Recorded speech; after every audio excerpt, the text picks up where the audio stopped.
Que se passe-t-il lorsque les invisibles deviennent enfin visibles? Dans le monde scintillant de l'élite parisienne, où les fortunes s'affichent et où le statut est primordial, une simple serveuse peut être moins qu'un fantôme. Voici l'histoire d'Émilie Vance, une jeune femme au talent secret, servant du champagne à des gens qui ne lui accorderaient pas un second regard. Et c'est l'histoire de Tiphaine de Boisnoir, la compagne d'un milliardaire, une femme qui portait sa cruauté comme un sac à main de créateur.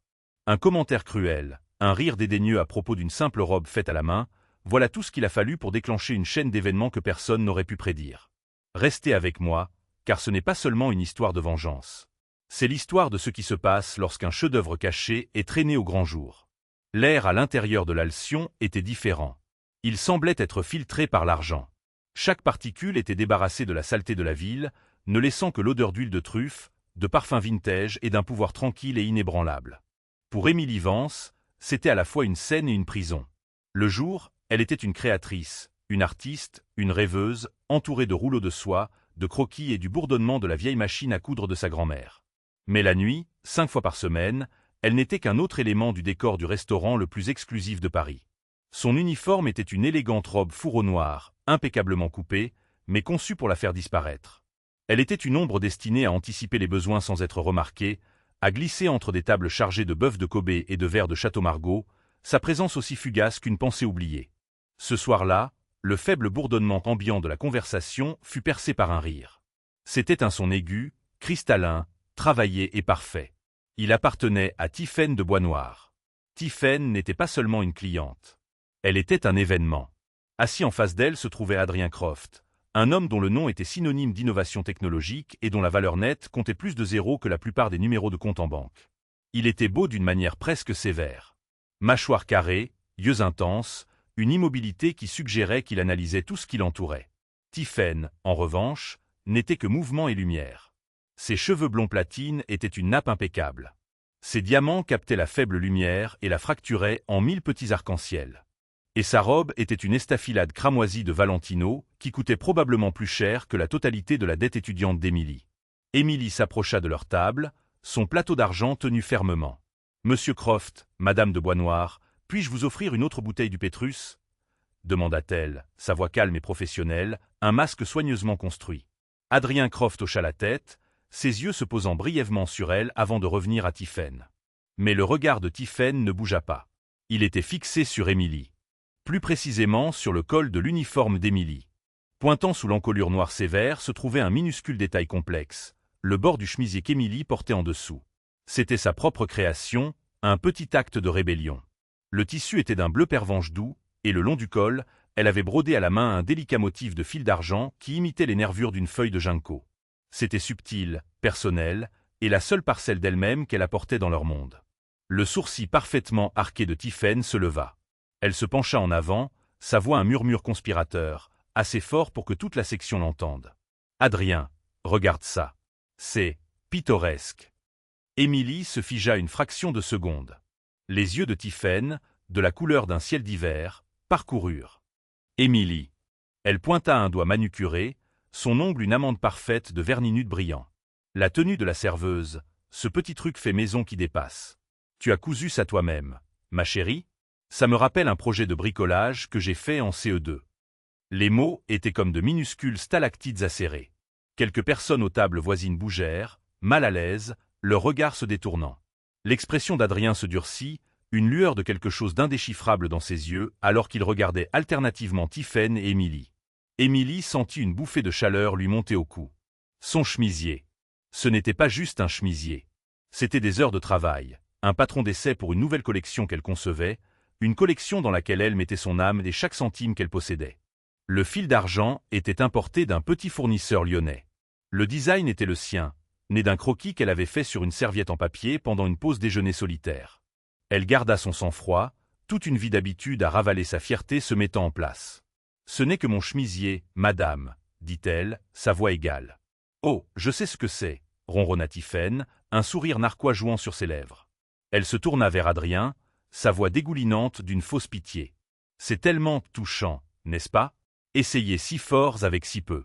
Certaines personnes ne comprennent tout simplement pas que la mode, c'est une question de marque, ma chérie. C'est une question d'héritage, pas de... peu importe ce que c'est. Elle fit un geste dédaigneux de la main en direction d'Émilie. « Vous pouvez débarrasser les assiettes. » Émilie hocha la tête en silence, ses mains bougeant avec une précision robotique alors qu'elle rassemblait la vaisselle. Ses doigts effleurèrent la porcelaine fraîche, mais tout ce qu'elle pouvait sentir était l'humiliation brûlante. Elle n'osa pas regarder Adrien Croft, mais elle sentait ses yeux sur elle. Ce n'était pas un regard de pitié, mais d'examen. Il était intense et troublant, comme s'il essayait de la déconstruire, de voir les points et les coutures de son être même. Alors qu'elle se tournait pour s'éloigner, son plateau chargé des restes de leurs entrées à 100 €, elle entendit la dernière remarque cinglante de Tiphaine à Adrien. Honnêtement, on se demande où les gens trouvent des choses pareilles.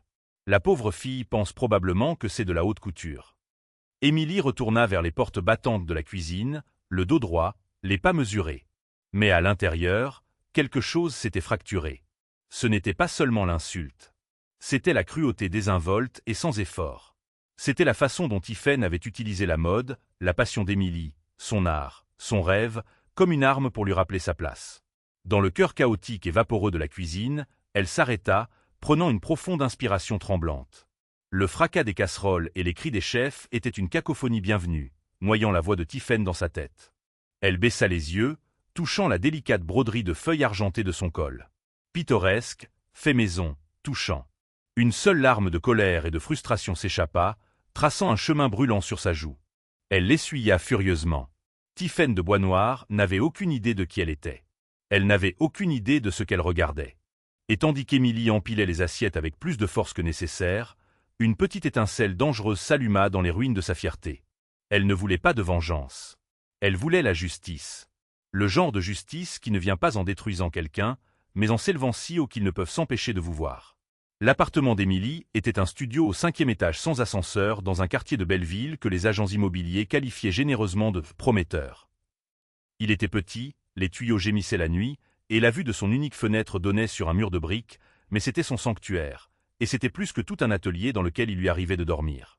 Chaque surface était couverte du magnifique chaos de la création.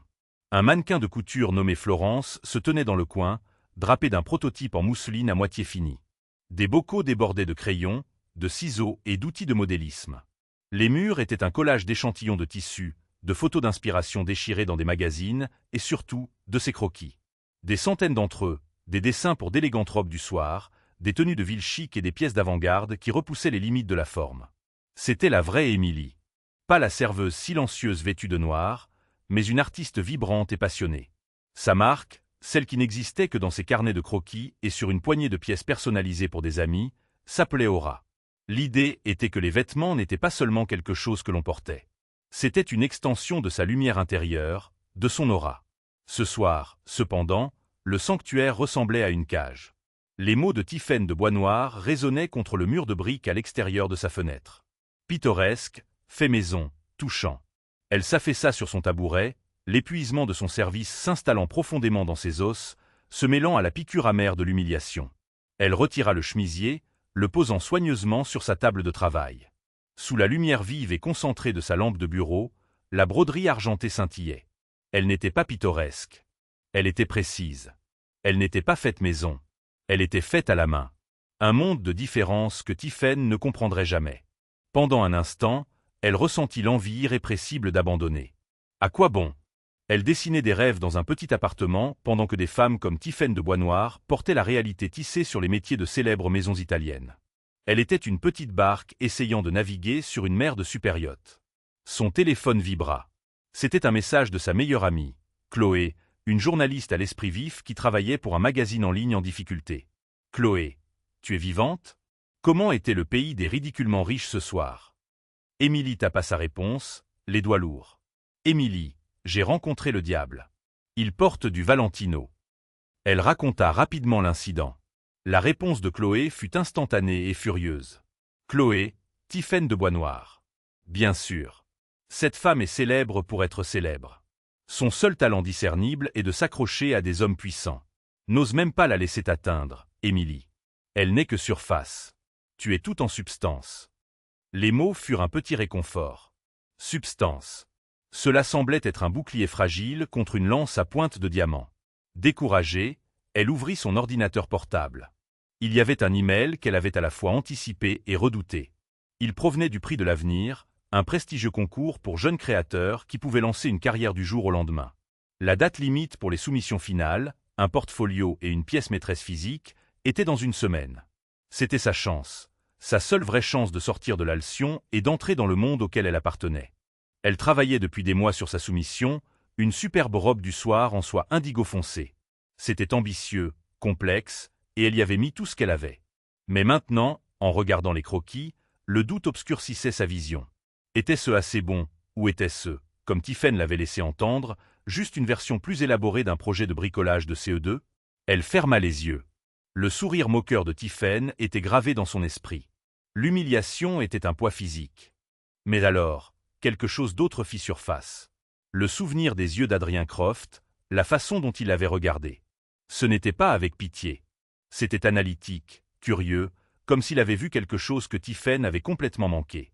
Comme s'il avait regardé au-delà de l'uniforme de serveuse et vu la créatrice. Ou peut-être qu'elle ne faisait que projeter.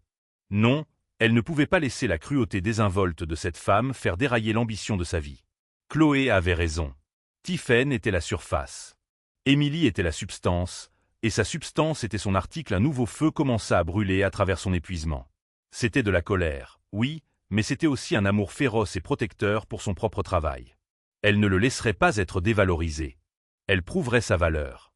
Elle se retourna vers sa table de travail, ses yeux tombant sur le chemisier pervenche.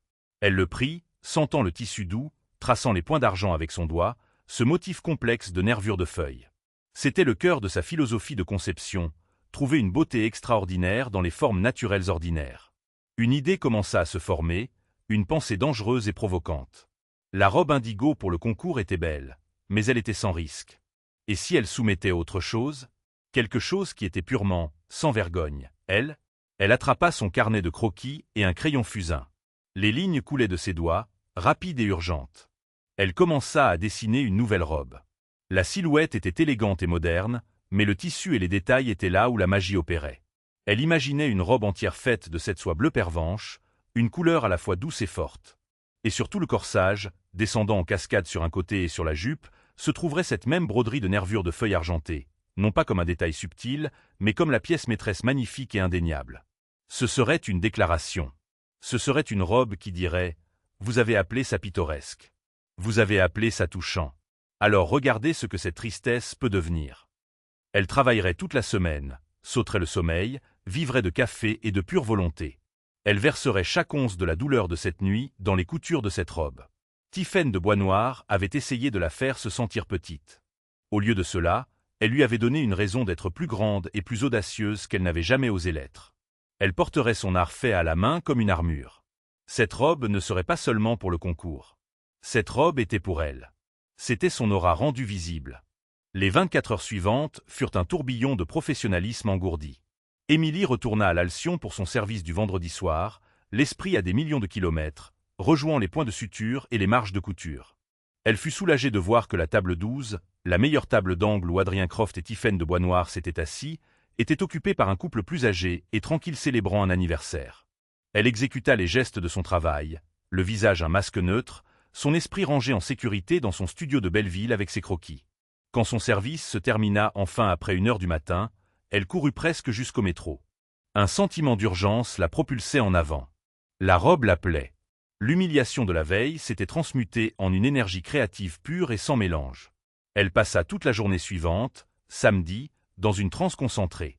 Le monde extérieur à son appartement cessa d'exister. Son téléphone resta sans réponse.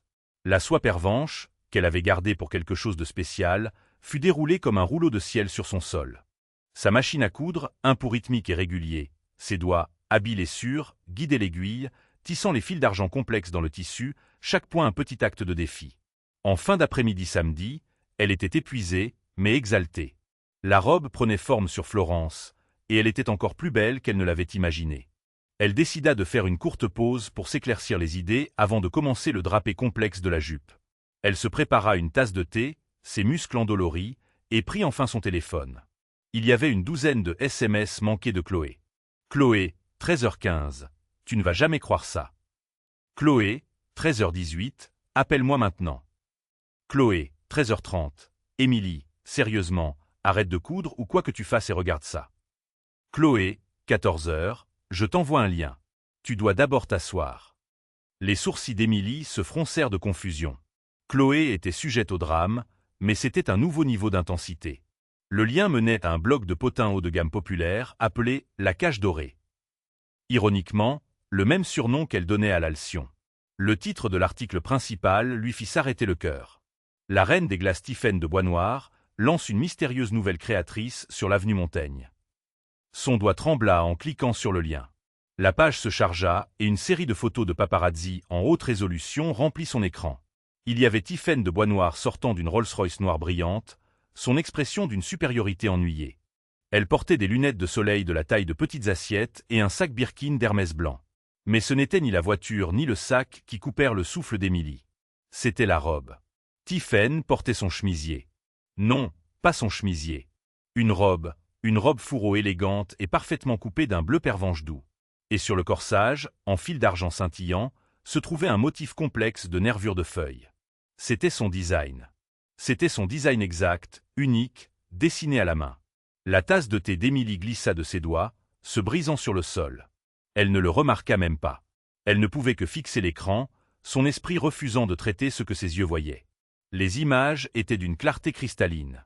La broderie était une réplique parfaite de la sienne. Le placement, le mouvement, l'art délicat. Tout était là, enroulé autour du corps de la femme qui s'en était moquée moins de 48 heures auparavant. Comment? Comment était-ce possible? Son esprit s'emballa, essayant de trouver une explication logique. Était-ce une coïncidence? Impossible. Le design était trop spécifique, trop personnel. Quelqu'un avait-il vu ses croquis? Personne n'avait accès à son appartement. L'avait-elle posté en ligne? Jamais. Elle était notoirement discrète sur son travail avant qu'il ne soit prêt. Puis une réalisation écœurante commença à poindre. Le restaurant l'avant-veille. Tiphaine avait fixé son col. Pouvait-elle avoir? Émilie fit défiler frénétiquement l'article.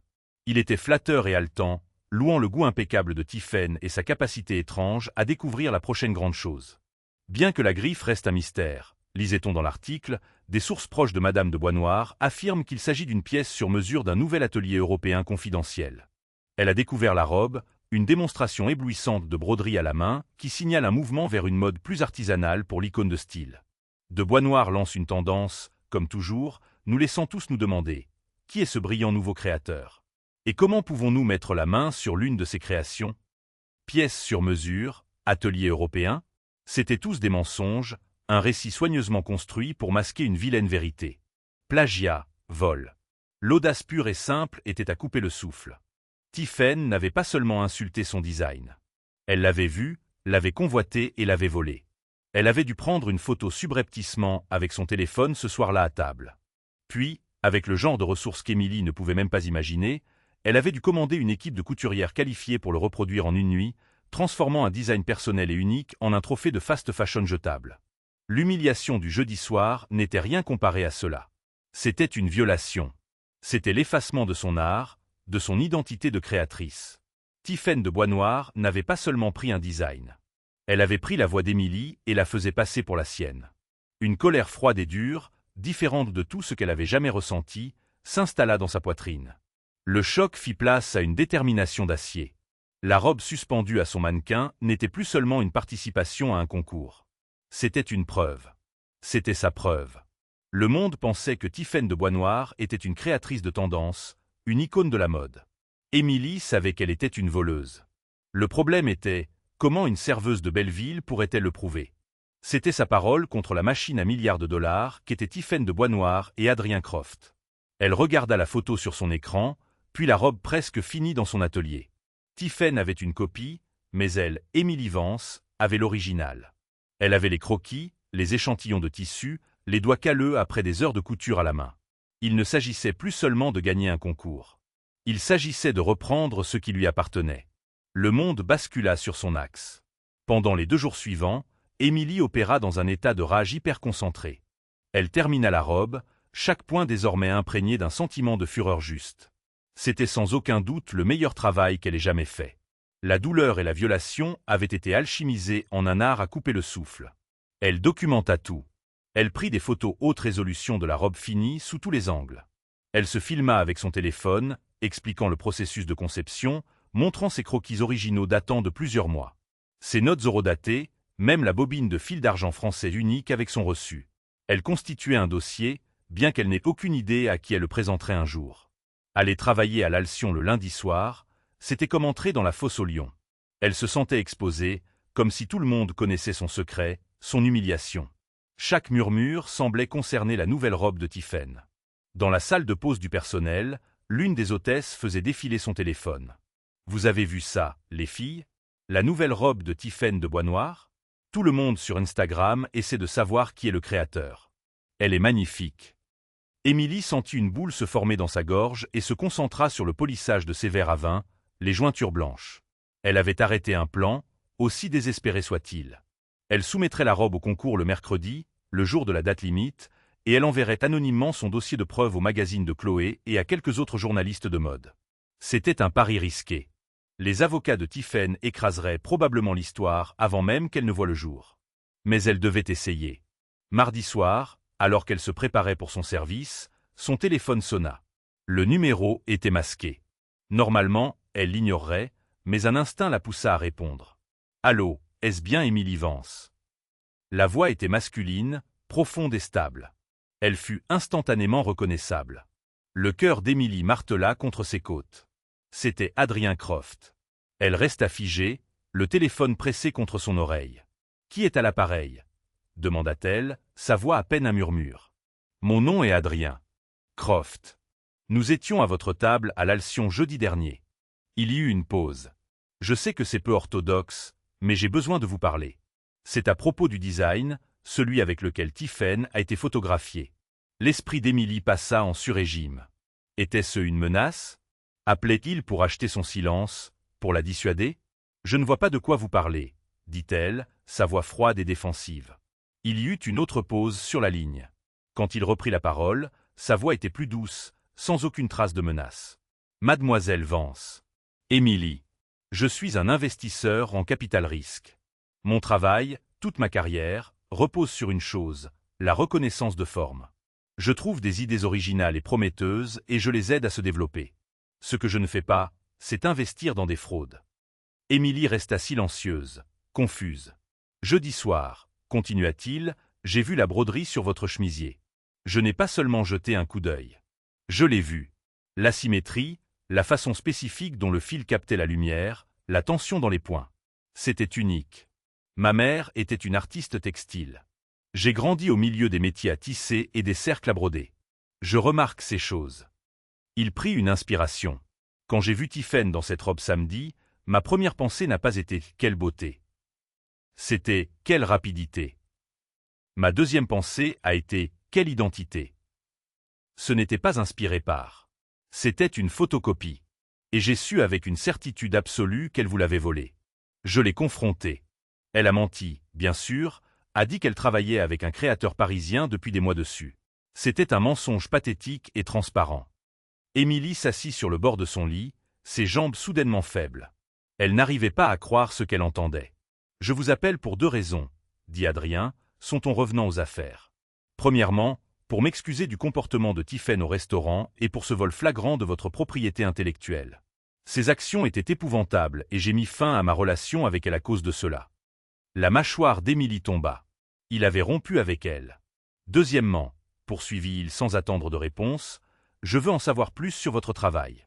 Je vous ai cherché. Il n'y a pas grand-chose en ligne, mais j'ai trouvé un portfolio d'étudiante de votre passage à ESMO. C'est brillant. Brut, mais brillant. Vous avez une signature créative distincte. Cette robe que Tiphaine a volée n'en est qu'un exemple. Je crois que ce que j'ai vu n'était pas seulement une robe, mais le lancement d'une marque. Cela ne pouvait pas arriver. C'était trop surréaliste. Que voulez-vous ? » réussit enfin à dire Émilie. « Je veux vous proposer une réunion, » dit-il simplement. « Pas dans un restaurant, dans mon bureau, Croft Venture. Je veux que vous apportiez vos croquis. Apportez la pièce originale si vous l'avez. Je veux que vous me présentiez votre projet, non pas en tant que serveuse, mais en tant que fondatrice et directrice créative de votre entreprise. Je ne suis pas intéressé par la copie de Tiphaine. Je suis intéressé par l'original. Je suis intéressé par l'artiste. » Émilie était sans voix. L'homme qu'elle avait catalogué comme un partenaire silencieux et complice de la cruauté de Tiphaine se révélait être tout autre chose. C'était un investisseur qui avait repéré un diamant brut. C'était un homme intègre qui avait coupé les ponts avec une menteuse. Il était, incroyablement, son allié. « Pourquoi » murmura-t-elle. « Pourquoi feriez-vous cela ?» « Parce que, » dit Adrien Croft, et pour la première fois, il y avait une pointe de chaleur dans sa voix, « le grand talent original est la marchandise la plus rare et la plus précieuse au monde, mademoiselle Vance. Et il mérite d'être protégé et financé. » Il proposa une réunion pour le lendemain après-midi. Émilie, dans un état. Second, accepta. Après avoir raccroché, elle fixa son téléphone pendant un long moment. Le monde avait de nouveau basculé, mais cette fois, c'était en sa faveur. La colère dans sa poitrine n'avait pas disparu, mais elle était maintenant rejointe par une nouvelle émotion puissante et exaltante, l'espoir. Elle n'allait pas seulement obtenir justice. Elle allait obtenir une place à la table, sa propre table, et elle apporterait son portfolio, ses croquis et sa magnifique et provocante robe pervenche. Le siège de Croft Venture était un monument d'acier et de verre qui perçait la ligne d'horizon du quartier des affaires de la Défense. C'était un monde à part de l'élégance feutrée de l'Alcyon ou du désordre créatif de son appartement. C'était un lieu de lignes pures et dures, où les idées étaient disséquées, évaluées et transformées en empire. Émilie entra dans le hall, portant un grand porte-documents professionnel. À l'intérieur se trouvaient ses croquis, son plan d'affaires, et soigneusement plié dans une housse de protection, la robe aura. Elle sentit un tremblement nerveux dans ses mains, mais se força à se tenir droite. Elle portait l'une de ses propres créations, une robe noire simple mais impeccablement coupée. Aujourd'hui, elle n'était pas une serveuse. Elle était Émilie Vance, créatrice. Une assistante élégante la conduisit à une salle de conférence au 50e étage. La vue était à couper le souffle, un panorama de la ville dans laquelle elle s'était si durement battue pour survivre. Adrien Croft était déjà là, debout près de la fenêtre. Il se retourna à son entrée. À la lumière crue du jour, sans l'ambiance tamisée et flatteuse du restaurant, il paraissait encore plus redoutable. Il portait un costume gris impeccable, sans cravate. Il ne souriait pas, mais ses yeux témoignaient d'un respect sincère. « Mademoiselle Vance. Merci d'être venue, » dit-il en désignant la longue table en marbre. « Je vous en prie. »« Merci de m'avoir invité, monsieur Croft, » dit Émilie, sa voix plus assurée qu'elle ne l'escomptait. « Adrien, s'il vous plaît, » corrigea-t-il. « Voyons ce que vous avez. » Pendant l'heure qui suivit, Émilie exposa sa vision. Elle ne se contenta pas de lui montrer des croquis. Elle lui raconta l'histoire derrière sa marque, Aura. Elle parla de durabilité, de création de pièces intemporelles, de la célébration de l'artisanat par rapport aux tendances éphémères. Elle parla avec une passion qui avait été contenue pendant des années. Adrien écoutait attentivement, posant des questions pointues et perspicaces sur les coûts de production, les données démographiques du marché et l'évolutivité. Il ne regardait pas seulement de jolis dessins. Il mettait à l'épreuve une entreprise. Finalement, elle se leva. « Et ceci, dit-elle, est la pièce maîtresse de ma collection de lancement. » Elle ouvrit la housse et en sortit délicatement la robe pervenche. Elle la drapa sur un mannequin de présentation qu'elle avait demandé. Dans la lumière vive et stérile de la salle de conférence, elle était encore plus spectaculaire. La soie semblait boire la lumière, et la broderie argentée scintillait d'une énergie presque vivante. C'était une œuvre d'art. Adrien se leva et tourna lentement autour, son expression indéchiffrable. Il tendit la main, mais s'arrêta juste avant de toucher le tissu. « Ceci, » dit-il doucement, sa voix remplie de quelque chose qui ressemblait à de l'admiration, « est l'original. L'âme est dans les coutures. » À cet instant précis, la porte de la salle de conférence s'ouvrit. La tête d'Émilie se tourna brusquement. Debout dans l'embrasure, le visage un masque de confusion qui se transforma rapidement en rage, se tenait Tiphaine de Boisnoir. « Adrien, votre assistante a dit que vous étiez en réunion, mais je... » Ces mots moururent dans sa gorge en voyant Émilie. Puis ses yeux se posèrent sur la robe. La vraie robe. Son visage devint blême. « Qu'est-ce qu'elle fait ici ?» cracha Tiphaine, la voix venimeuse. « Et qu'est-ce que c'est que ça ? Une pâle copie de ma robe. » Adrien se tourna pour lui faire face, son expression aussi froide et dure que la table en marbre. « Non, Tiphaine. Ce que tu portais était une pâle copie. Ceci est l'original. Tu regardes le travail d'Émilie Vance, la créatrice que tu as volée. » L'air crépitait de tension. Le cœur d'Émilie battait la chamade, mais elle tint bon, debout à côté de sa création. C'était la confrontation qu'elle n'aurait jamais cru avoir. Le sang-froid de Tiphaine, son vernis soigneusement entretenu d'élégance intouchable, commença à se fissurer. Voler. C'est une accusation ridicule. J'ai travaillé avec un créateur de paris. J'ai des reçus. Vraiment? Demanda Adrien, sa voix dangereusement calme. Parce que j'ai demandé à mon équipe de faire quelques recherches. L'atelier avec lequel tu prétends travailler n'existe pas. La robe a été créée en 24 heures par une équipe de commandes urgentes dans le Sentier, spécialisée dans la réplication de looks de défilé. J'ai leur déclaration. Ils ont été grassement payés pour leur rapidité et leur discrétion. Mais mon offre était meilleure. Chaque goutte de couleur quitta le visage de Tiphaine. Elle était prise au piège. Le mensonge avait été complètement démantelé. Elle tourna sa fureur vers Émilie. Toi, c'est toi qui as fait ça. Tu as tout planifié. Tu n'es personne, une serveuse. Tu crois que tu peux me ruiner? Tu t'es ruinée toute seule, Tiphaine, dit Adrien, sa voix tranchant dans sa tirade. Tu l'as fait quand tu as décidé que ton propre nom ne suffisait pas, que tu devais voler le talent de quelqu'un d'autre et l'étiqueter comme le tien. Il ne s'agit pas seulement de la robe. Il s'agit d'un manque fondamental d'intégrité. C'est pathétique. Le mot frappa Tiphaine comme un coup physique. Pathétique. C'était la seule chose que toute sa vie était construite pour éviter. Des larmes de rage et d'humiliation montèrent à ses yeux. Elle regarda le visage implacable d'Adrien, la force tranquille et digne d'Émilie, et enfin la belle robe qui était la preuve de sa propre fraude. À cet instant, elle fut dépouillée de son glamour d'emprunt, de son pouvoir, de toute son identité. Elle n'était plus qu'une voleuse dans un costume très cher. Sans un autre mot, elle se retourna et s'enfuit, ses talons claquant furieusement sur le sol en marbre. Un lourd silence s'abattit sur la pièce. Émilie laissa enfin échapper un souffle qu'elle ne réalisait pas avoir retenu. Elle s'était attendue à ressentir un sentiment de triomphe, une bouffée de victoire. Au lieu de cela, elle ressentit simplement un sentiment de validation calme et profond. Adrien se retourna vers elle, son expression s'adoucissant. « Je suis désolé que vous ayez dû assister à cela. J'avais déjà mis fin aux choses, mais elle ne l'a clairement pas accepté. »« Ce n'est pas grave, » dit Émilie. « Je pense que j'avais besoin de voir ça. » Il hocha la tête, puis se retourna vers la robe. Un petit sourire sincère se dessina sur ses lèvres pour la première fois. « Alors, Émilie Vance, dit-il, son ton revenant aux affaires, mais maintenant rempli de chaleur et d'excitation. Parlons chiffres. Je ne vais pas seulement protéger votre marque. Je vais la construire avec vous. Je veux offrir à Aura par Émilie Vance son premier tour de financement d'amorçage. Un investissement à 7 chiffres pour commencer. » Émilie le dévisagea, le nombre résonnant dans la vaste pièce silencieuse. 1 million d'euros. C'était une somme si importante qu'elle semblait être un rêve. Mais c'était réel. La robe, la femme qui s'était enfuie, l'homme qui lui offrait un avenir. Tout était réel. Elle était entrée dans cette tour de verre en tant que créatrice en difficulté cherchant la justice. Elle était sur le point d'en sortir en tant que PDG financé. Les 6 mois qui suivirent furent un tourbillon. L'histoire, comme c'est souvent le cas à Paris, s'ébruita. Ce ne fut pas une révélation bruyante et tapageuse.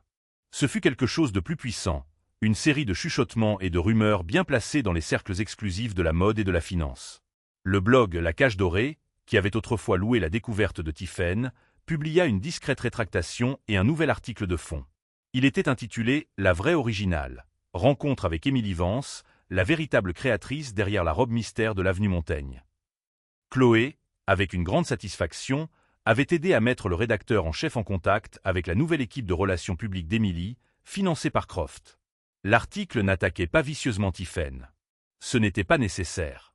Il racontait simplement l'histoire d'Émilie, présentant ses croquis originaux à côté de la robe. Il la positionnait comme un nouveau talent brillant et authentique. Dans le monde de la haute couture, être un copieur est un péché capital. La cote sociale de Tiphaine de Bois-Noir chuta de façon vertigineuse. Elle n'était pas seulement une fraude. Elle était devenue insignifiante. Elle disparut des pages mondaines.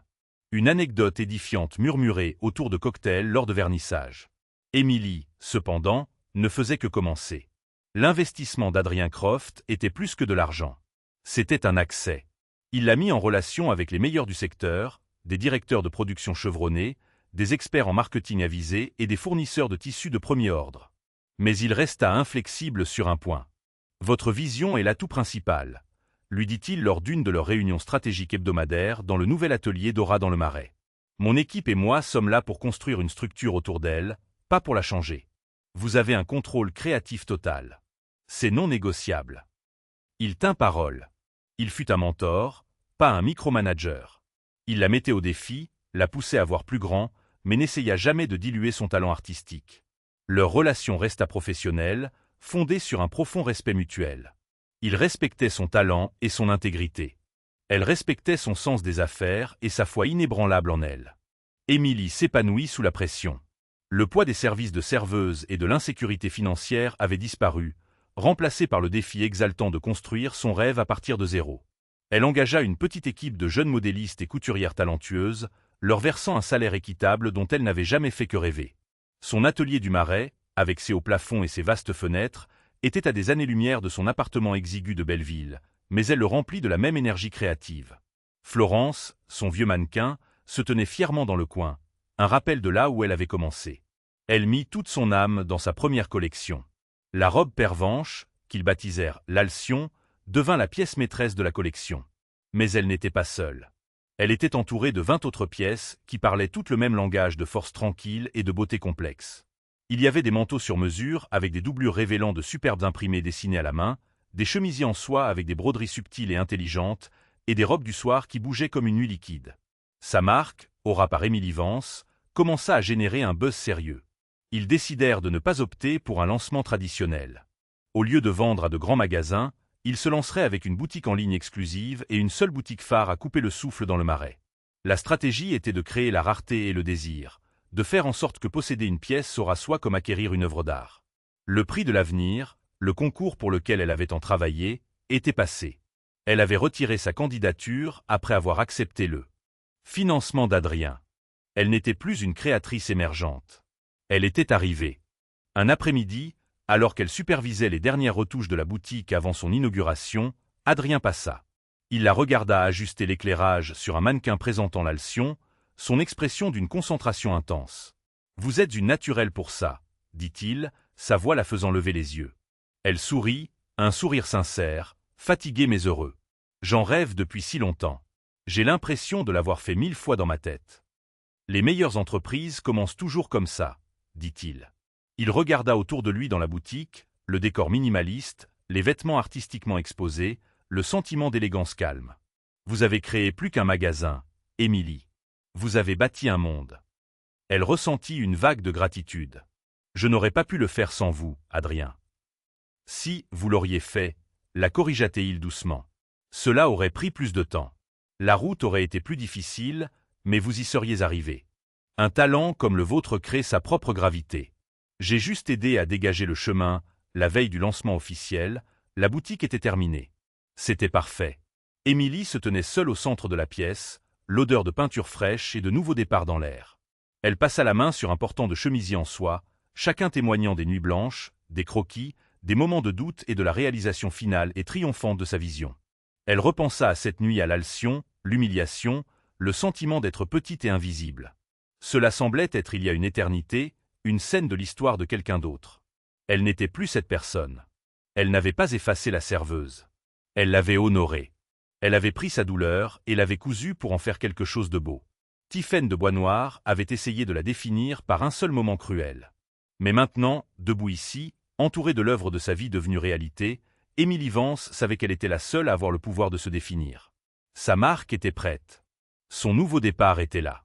L'ouverture de la boutique phare Aura par Émilie Vance fut l'événement le plus convoité de la saison de la mode automnale à Paris. Ce n'était pas une fête bruyante et tapax en grave-l'œil avec un DJ et du champagne à flot. C'était une affaire intime et élégante pour une liste triée sur le volet des plus grands rédacteurs de mode, des stylistes influents et d'une poignée d'actrices exigeantes connues pour leur goût. Émilie se tenait près de l'entrée, une vision dans l'une de ses propres créations, une robe colonne d'une simplicité trompeuse d'un vert émeraude profond, son seul ornement étant un délicat tracé de fil d'or à l'encolure faisant écho à son motif signature de nervures de feuilles. Elle était posée, confiante, et accueillait chaque invité avec une chaleur qui lui était entièrement propre. Elle ne jouait pas le rôle d'une créatrice. Elle en était une. La boutique était remplie de murmures feutrés et appréciateurs. Des rédactrices de Vogue et de Harper's Bazaar passaient leurs doigts sur les tissus fins. Des stylistes choisissaient des pièces, leurs esprits habillant déjà leurs clientes de premier plan pour la prochaine saison des récompenses. L'histoire de l'origine de la marque était désormais une légende de la mode, un conte d'art volé et de justification ultime qui rendait les vêtements eux-mêmes encore plus captivants. Adrien Croft se tenait discrètement dans un coin, observant, un rare sourire fier sur son visage. Il n'était pas là en tant que cavalier ou escorte, mais en tant que ce qu'il était, un investisseur fondateur, regardant son entreprise la plus prometteuse prendre son envol. Il croisa le regard d'Émilie à travers la pièce et lui fit un subtil signe de tête d'encouragement. Elle lui sourit en retour, une reconnaissance silencieuse de leur incroyable parcours. Tard dans la soirée, une femme qui avait tranquillement parcouru les collections s'approcha d'Émilie. Elle était plus âgée, avec des yeux vifs et intelligents et un air d'autorité indéniable. C'était Hélène Valois, la légendaire rédactrice en chef de Vogue Paris. « Mademoiselle Vance », dit la rédactrice, sa voix nette. « Je suis dans ce métier depuis 40 ans. J'ai vu des marques naître et disparaître comme les saisons. Il est rare de voir une première collection avec une voix aussi claire et confiante. »« Merci, Madame Valois », dit Émilie, son cœur s'emballant. « Cela signifie énormément pour moi. » Hélène fit un geste vers la robe L'Alcyon, qui se tenait sur un piédestal central comme une sculpture. « Cette robe a toute une histoire, » dit-elle, son regard acéré. « Mais une histoire n'est rien sans le talent pour la soutenir. Vous avez le talent. Bienvenue dans la conversation. » Sur ce, elle hocha la tête et continua son chemin, laissant Émilie sans voix. C'était la plus haute forme de louange, un couronnement en quelques phrases simples. La nuit fut un succès retentissant. Au matin, les commandes affluaient sur le site web. Un article dans le Figaro déclara « Aura, le lancement de marque le plus excitant de la décennie ». Un mois plus tard, Émilie se retrouva dans un endroit qu'elle n'avait vu que dans les magazines, assise au premier rang d'un grand défilé pendant la Fashion Week de Paris. Adrien avait insisté pour qu'elle vienne, pour voir le paysage, pour rencontrer d'autres créateurs, pour prendre sa juste place parmi ses pairs. Alors que les lumières s'atténuaient et que la musique commençait, elle ressentit un profond sentiment de paix. Elle n'était plus à l'extérieur, regardant à l'intérieur. Sa place était ici. De l'autre côté du podium, sur un siège moins désirable, plus loin dans la rangée, elle vit un visage familier. C'était Tiphaine de Bois-Noir. Elle semblait diminuer. La confiance glaciale et sans faille avait disparu, remplacée par un regard désespéré et avide. Elle portait une tenue criarde et pleine de logos d'une marque à la mode, essayant trop fort de signaler qu'elle était toujours pertinente. Son regard parcourut le premier rang, un éclair d'envie dans ses yeux alors qu'elle voyait les puissantes rédactrices, les plus grands influenceurs et Émilie. Leurs regards se croisèrent un bref instant électrique à travers le podium poli. Il n'y avait aucun triomphe dans le regard d'Émilie, aucune trace de « je te l'avais bien dit ». Il n'y avait qu'une finalité calme et tranquille. Elle fit un petit signe de tête presque imperceptible, non pas de pardon, mais de clôture. Tiphaine détourna le regard. D'abord, une lueur de son ancienne honte traversant ses traits avant qu'elle ne la cache derrière ses lunettes de soleil. À cet instant, Émilie sut que l'histoire était vraiment terminée. Tiphaine de Bois-Noir n'était plus sa méchante, plus une source de douleur ou de colère. Elle n'était qu'une note de bas de page dans la propre histoire bien plus grandiose d'Émilie. Une histoire qui ne parlait pas de vengeance, mais de résurrection. L'histoire d'une serveuse, rejetée et moquée dans l'ombre, qui trouva le courage d'entrer dans la lumière, portant sa propre aura brillante et indéniable. Le défilé commença. Les mannequins entamèrent leur marche puissante et Émilie Vance, créatrice, tourna toute son attention vers l'avenir qu'elle avait cousu pour le faire exister. Une autre année passa. Aura par Émilie Vance n'était plus la nouvelle coqueluche de l'industrie.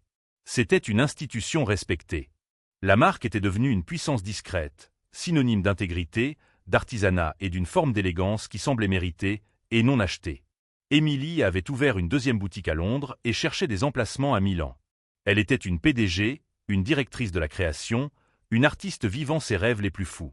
Sa vie était un tourbillon d'approvisionnement en tissus, de réunions de conception et de vols internationaux. Son partenariat avec Adrien Croft avait également évolué. Il restait son conseiller le plus fiable et le président de son conseil d'administration, une présence stable guidant l'architecture financière de son empire grandissant. Leurs réunions hebdomadaires étaient l'encre de son emploi du temps chargé, une masterclass en stratégie d'entreprise. Pourtant, quelque part en cours de route, les lignes avaient commencé à se brouiller. Leurs conversations passaient des marges bénéficiaires à un amour partagé pour le jazz obscur, des stratégies marketing à des débats sur les films classiques. Un courant de chaleur et de compréhension tacite circulait désormais sous leur dynamique professionnelle. Un après-midi d'automne vif, à la fin d'un examen trimestriel particulièrement intense, Adrien posa son stylo. « Émilie, dit-il, sont-on passant des affaires à quelque chose de plus personnel. J'aimerais vous inviter à dîner samedi pour célébrer l'ouverture de Londres. » Émilie sourit. « Bien sûr, Adrien. Avec plaisir. Où dois-je vous retrouver? Il soutint son regard, une petite lueur de connivence dans ses yeux. J'ai fait une réservation. Table 12 à l'Alcyon. Le nom du restaurant flotta dans l'air entre eux. L'Alcyon, la cage dorée, la scène du crime. Elle n'y avait pas mis les pieds depuis le jour où elle avait démissionné, 2 semaines après que l'investissement d'Adrien eût été validé. Le souvenir n'était plus douloureux, mais c'était une cicatrice, une ligne pâle et mince qui lui rappelait une blessure guérie depuis longtemps. « Vous êtes sûr ?» demanda-t-elle doucement. « Je n'ai jamais été aussi sûr, » répondit-il. Il est temps d'y écrire un nouveau souvenir. Samedi soir, Émilie se tenait devant le miroir de son spacieux appartement surplombant la place des Vosges. Elle avait pensé à porter la robe l'Alcyon, mais cela semblait s'attarder sur le passé. Au lieu de cela, elle choisit une création de sa nouvelle collection. C'était une combinaison pantalon en crêpe bleu nuit fluide. Elle était sophistiquée, puissante et totalement moderne. Ce n'était pas une robe pour une fille qui avait été lésée. C'était l'armure d'une femme qui avait gagné. Franchir les lourdes portes en chêne de l'Alcyon fut une expérience surréaliste. Le maître d'hôtel qu'il avait à peine reconnu pendant 2 ans se précipita, son visage s'illuminant d'un large sourire obséquieux. « Mademoiselle Vance, quel honneur absolu de vous avoir parmi nous. Monsieur Croft vous attend. » Alors qu'il la conduisait à travers la salle à manger, elle sentit le bourdonnement familier de l'argent et du pouvoir, mais cela ne l'intimidait plus. Elle n'était plus un fantôme ici. Elle était une invitée. Elle aperçut quelques-uns de ses anciens collègues. Ils la regardèrent avec de grands yeux étonnés, et elle leur adressa un petit sourire chaleureux de reconnaissance. Adrien se leva à son approche de la table 12. Il la regarda, et l'appréciation dans ses yeux était pour bien plus que la tenue. « Émilie, vous êtes incroyable. »« Vous aussi, » dit-elle. Et c'était vrai. Il semblait plus détendu ici qu'elle ne l'avait jamais vu. Le dîner fut parfait, le service impeccable. Ils parlèrent et rirent, et pour la première fois, leur conversation fut entièrement dépourvue d'affaires. Ils parlèrent de leur enfance, d'espoirs qui n'avaient rien à voir avec les parts de marché ou les plans quinquennaux. Alors que le plat principal était débarrassé, Adrien se pencha légèrement en avant. « Je ne vous ai jamais dit ça, » commença-t-il, la voix basse. « Mais ce soir-là, assis ici, quand Tiphaine a dit ce qu'elle a dit, je vous regardais et j'ai vu que vous refusiez de craquer. Je vous ai vu absorber une insulte publique incroyablement cruelle avec une dignité presque stupéfiante. Oui, j'ai vu votre création et j'ai su qu'elle était spéciale. Mais ce que j'ai vraiment vu, c'est votre caractère. Mon investissement, Émilie, a toujours été en vous, avant tout. » Émilie sentit une boule se former dans sa gorge. « Adrien, je craquais de l'intérieur. Je m'effondrais. Je suis rentré chez moi ce soir-là et j'ai failli tout abandonner. Mais vous ne l'avez pas fait, dit-il simplement. C'est ça l'essentiel. Vous êtes rentré chez vous et vous avez créé quelque chose de beau à partir de quelque chose de laid. C'est une force rare. » Elle le regarda, cet homme qui avait changé sa vie. Il n'avait pas été un prince de conte de fées qui avait sauvé une demoiselle en détresse. Il avait été un partenaire éclairé qui avait reconnu son pouvoir quand elle ne pouvait pas le voir elle-même. Il avait dégagé le chemin, comme il avait dit, mais il lui avait fait confiance pour le parcourir seul. « Merci, Adrien, » murmura-t-elle. « Pas pour l'argent, pas pour l'entreprise. Merci de m'avoir vu. » Il tendit la main à travers la table, sa main couvrant la sienne. Ce n'était pas le geste d'un investisseur ou d'un mentor. C'était quelque chose de plus. « Je vous vois toujours, Émilie. » La dernière barrière entre eux sembla se dissoudre à la lueur des bougies. Les fantômes du passé étaient enfin exorcisés, remplacés par la promesse silencieuse et excitante d'un avenir. Ils n'étaient plus seulement la créatrice et son investisseur. Ils étaient Émilie et Adrien. Et ce dîner n'était pas la fin d'un ancien chapitre. C'était la préface d'un nouveau. Le parcours d'Émilie Vance nous rappelle une vérité puissante. Votre valeur n'est jamais déterminée par l'incapacité de quelqu'un d'autre à voir votre valeur. Elle a pris un acte de moquerie cruelle et l'a transformé en carburant pour son chef-d'œuvre. Son histoire ne concerne pas seulement la mode. Elle parle d'intégrité, de résilience et du pouvoir incroyable de rester fidèle à son propre talent unique, à sa propre aura. Elle n'a pas seulement pris sa revanche sur la femme qui lui a fait du tort. Elle a bâti un empire sur les fondations mêmes du design qui devait être son humiliation. Cela prouve que la déclaration la plus puissante que vous puissiez jamais faire est votre propre succès. Émilie, assise en face d'Adrien, leva son verre. La lumière dans la pièce semblait se concentrer sur elle, non pas à cause de ce qu'elle portait, mais à cause de ce qu'elle était devenue. Elle n'était plus une ombre se déplaçant entre les tables, mais une présence, une force tranquille qui avait redéfini son propre monde, point par point. La nouvelle mémoire de ce lieu n'était plus une question de survie, mais de triomphe. Pas un triomphe sur Tiphaine, mais sur le doute, sur la peur, sur l'invisibilité. Et dans le regard calme et admiratif d'Adrien, elle vit le reflet non pas de la serveuse qu'elle avait été, mais de la femme, de l'artiste, de la visionnaire qu'elle était toujours destinée à devenir. L'avenir était une page blanche, un tissu non coupé, et pour la première fois, elle tenait les ciseaux.